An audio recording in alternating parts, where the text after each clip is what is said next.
सर्वांचे स्वागत आहे धनश्री ह्युमन लाईफस्टाईल या माझ्या ब्लॉग चॅनलमध्ये. तर आजच्या ब्लॉगमध्ये मी काही डायमंडचे मंगळसूत्र घेतलेले आहेत तर ते तुमच्याबरोबर शेअर करणार व मी वॉश बेसिनचा एरिया कशा प्रकारे ऑर्गनाईज करते तेही तुमच्याबरोबर थोडक्यात शेअर करणार आहे व क्लिनिंगही त्याचबरोबर शेअर करणार आहे. तर चला तर मग आपल्या ब्लॉगला सुरुवात करूया. त्यातील हे पहिला मंगळसूत्र.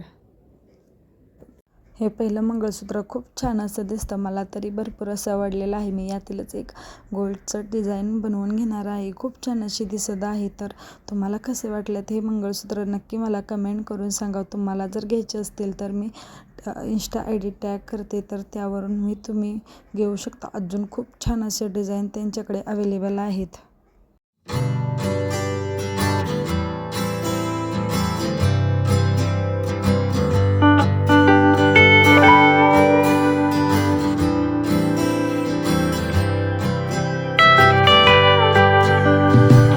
त्यानंतरचं हे दुसरं मंगळसूत्र खूप छान असं आहे. 3 स्टारमध्ये आहे. तर माझ्याकडे रिअल डायमंडचे अंगठी आहे, तर सेम याला कॉम्बिनेशन झालेलं आहे. तर हे पॅटर्न खूप छान वाटतं, तर खूप छान असं दिसतं. तर आवडल्यास तुम्हाला जर घ्यायचं असेल तर नक्कीच इंस्टा ID मी मेन्शन करते, तर त्यावरून भरपूर अशा वेगवेगळ्या डिझाईन आहेत तर घेऊ शकता. अगदी छान व क्वालिटी एक नंबर अशी आहे. तर मी 2-3 दिवस झालं वापरून पाहते, तर नक्की पहा.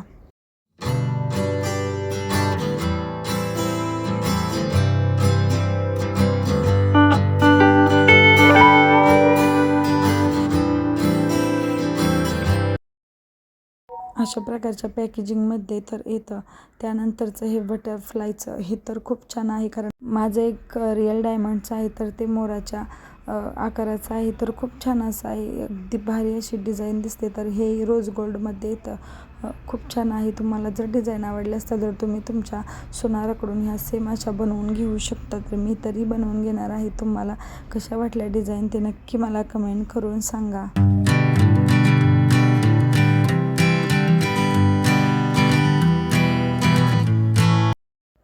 चला तर मग आता वॉश बेसिन एरिया क्लीन करूया. तर हा वरचीवर क्लीन केला म्हणजे खूप छान असा राहतो. तर मी तुम्हाला दाखवते, तर इथे एक छोटंसं मनी प्लांटचं झाड लावलेलं आहे, त्यामुळे या वॉश बेसिनच्या एरियाला खूप छान असे एरिया दिसत आहे. दिसायलाही खूप छान असं दिसतं व एकदम हिरवंगार असं मनी प्लांटचं झाड आलेलं आहे. तर सुरुवात आपण आरशापासून करूया. तर इथे मी एका स्प्रे बॉटलमध्ये विम लिक्विड थोडंसं व पाणी अशा प्रकारे घेतलेलं आहे व काचांवरती मारून घेतलेलं आहे.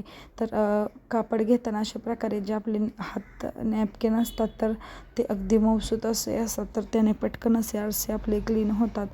तर मी तरी फर्निचर क्लिनिंगला व अशा प्रकारे आरसे किंवा काही क्लिनिंग करायचे असेल तर अशा प्रकारचे वापरते. बोर्डावरती डायरेक्ट स्प्रे न वापरता मी रुमालावरती स्प्रे करून घेतलेला आहे व त्यानंतर नळ वगैरे सर्व क्लीन करून घेणार आहे. व हे जे मनी प्लांटचं झाड आहे त्यामुळे खूप छान असा हा एरिया उठून दिसत आहे. तर नक्कीच तुम्ही इथे थोडेसे झाडे लावू शकता. रिअल झाडेच मला आवडतात, तर मी इथे लावलेले आहे. खूप छान असं दिसत आहे. त्यानंतर खालचा काउंटर टॉप आहे तर तोही क्लीन करून घेते. या लिक्विडने खूप छान अशी चकाकी येते व हँडवॉश संपलं होतं तर ते रिफिल करून घेत होते. तर हे लगेचच आले व मला दे म्हणून मागं लागलेले होते. हे तर काही दोघे अजिबात काही काम करून देत नाहीत, पण ते झोपले होते म्हणून मी करायला घेतलं होतं, पण लगेच उठून आला. त्यानंतर थोडंसं हँडवॉश आहे तर ते आतमध्ये भांड्यावरती घेऊन आता मी घासून घेणार आहे. पण त्याच्या आधीच खालचा एक कप्पा बनवून घेतलेला आहे, तर यामध्ये पूर्ण आपलं जे सामान आहे तर ते ठेवलेलं आहे. भैयाचं ब्लॉगिंग कशा प्रकारे लगेच स्टँड उचलून घेऊन माझा व्हिडिओ काढत होता व ते आता फोटोही काढायला शिकलेत.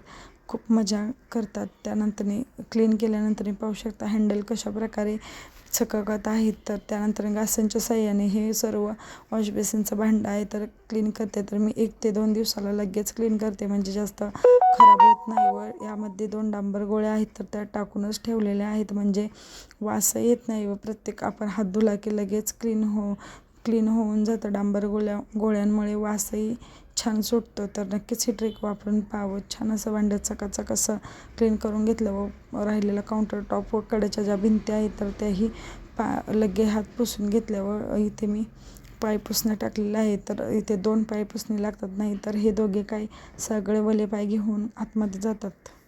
ब्लॉग आवडल्यास नक्की आपल्या चॅनेलला सबस्क्राईब करा, अशीच माझे नवनवीन कंटेंट पाहण्यासाठी. व तुम्हाला जर अजून काही पाहायचं असेल तर नक्कीच मला कमेंट करून सांगा. चला तर मग भेटूया छान अशा एक आपल्या नवीन व्हिडिओ बरोबर. तोपर्यंत धन्यवाद.